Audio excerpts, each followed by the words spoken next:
वेंकैया नायडू के विदाय सम्भाषण प्रधानमंत्री नरेंद्र मोदी এই মুহূর্তে রাজ্যসভায় বক্তব্য রাখছেন। खूबसूरत है जब आप कहते हैं कि मातृभाषा आंखों की रोशनी की तरह होती है।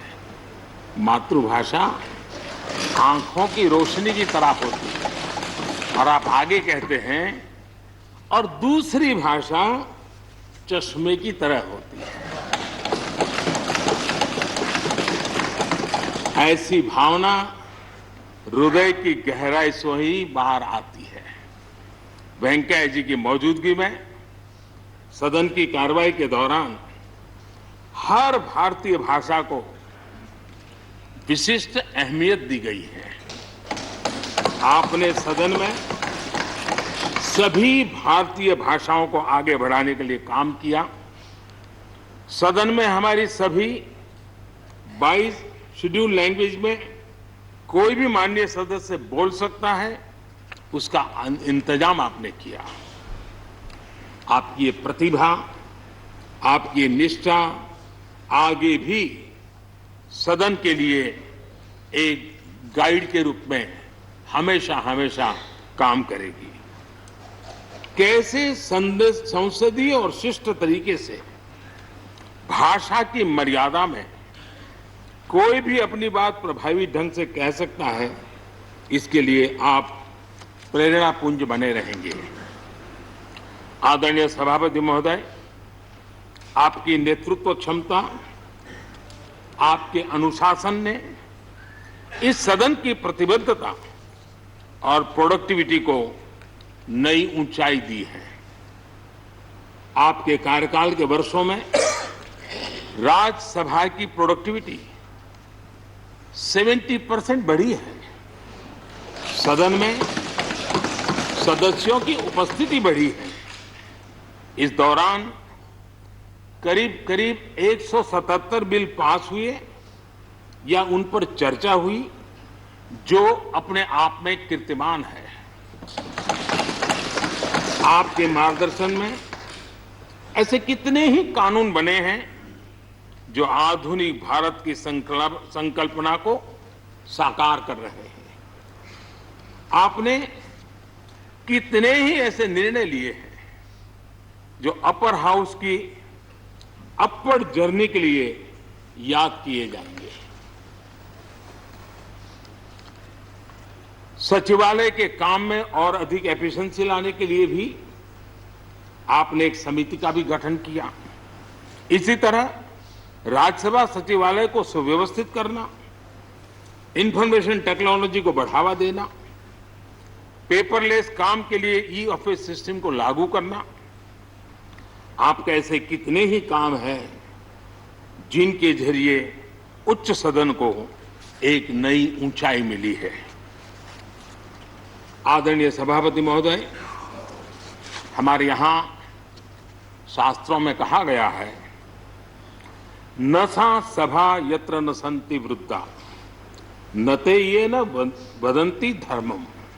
अर्थात जिस सभा में अनुभवी लोग होते हैं वही सभा होती है, और अनुभव लोग वही है जो धर्म यानी कर्तव्य की सीख दें। आपने मार्गदर्शन में राज्यसभा ने इन मानकों को पूरी गुणवत्ता से पूरा किया है।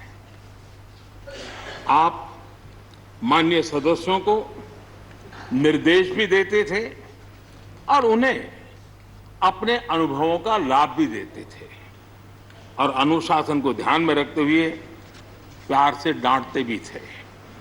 मुझे विश्वास है कि किसी भी सदस्य ने आपके किसी भी शब्द को कभी अन्यथा नहीं लिया। ये पूंजी तब पैदा होती है जब व्यक्तिगत जीवन में आप उन आदर्शों और मानकों का पालन करते हैं। आपने हमेशा इस बात पर बल दिया कि संसद में व्यवधान एक सीमा के बाद सदन की अवमानना के बराबर होता है।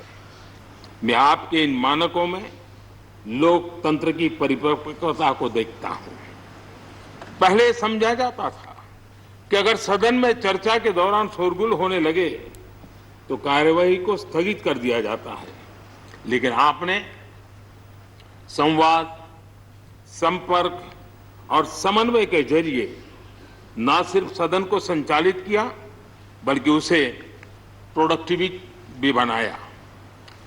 सदन की कार्यवाही के दौरान जब सदस्यों के बीच कभी टकराव की परिस्थिति पैदा होती थी तो आपसे बार बार सुनने को मिलता था, let the government propose, let the opposition oppose and let the house dispose. इस सदन को दूसरे सदन से आए विधेयकों पर निश्चित रूप से सहमति या असहमति का अधिकार है। यह सदन उन्हें पास कर सकता है, रिजेक्ट कर सकता है या अमेंड कर सकता है, पर उन्हें रोकने की, बाधित करने की परिकल्पना हमारे लोकतंत्र में नहीं है।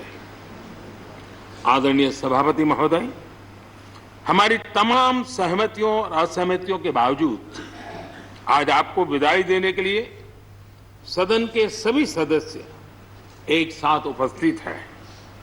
यही हमारे लोकतंत्र की खूबसूरती है। ये आपके लिए इस सदन के सम्मान का उदाहरण है। मैं आशा करता हूं कि आपके कार्य, आपके अनुभव आगे सभी सदस्यों को जरूर प्रेरणा देंगे। अपने विशिष्ट तरीके से आपने सदन चलाने के लिए ऐसे मानदंड स्थापित किए हैं जो आगे इस पद पर आसीन होने वालों को प्रेरित करते रहेंगे। जो लेगेसी आपने स्थापित की है, राज्यसभा उसका अनुसरण करेगी, देश के प्रति अपनी जवाबदेही के अनुसार कार्य करेगी। इसी विश्वास के साथ आपको पूरे सदन की तरफ से, मेरी तरफ से अनेक अनेक शुभकामनाएं देता हूं और आपने देश के लिए जो कुछ भी किया है, इस सदन के लिए जो कुछ भी किया है, इसके लिए सबकी तरफ से ऋण स्वीकार करते हुए मैं आपका धन्यवाद करता हूं। बहुत बहुत शुभकामनाएं। धन्यवाद प्रधानमंत्री जी। श्री मल्लिकार्जुन खड़गे जी, लीडर ऑफ अपोजिशन।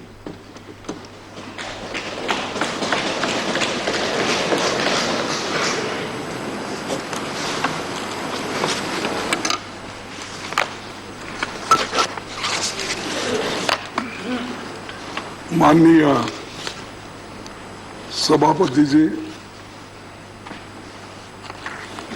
थोड़ा सा मुझे कोल्ड इफेक्ट होने की वजह से मेरी आवाज़ उतनी बुलंद नहीं है जितना प्राइम मिनिस्टर ने अपने सारी बातें आपके सामने रखी। और ये ऐसा भी होता है, जो पहला वक्ता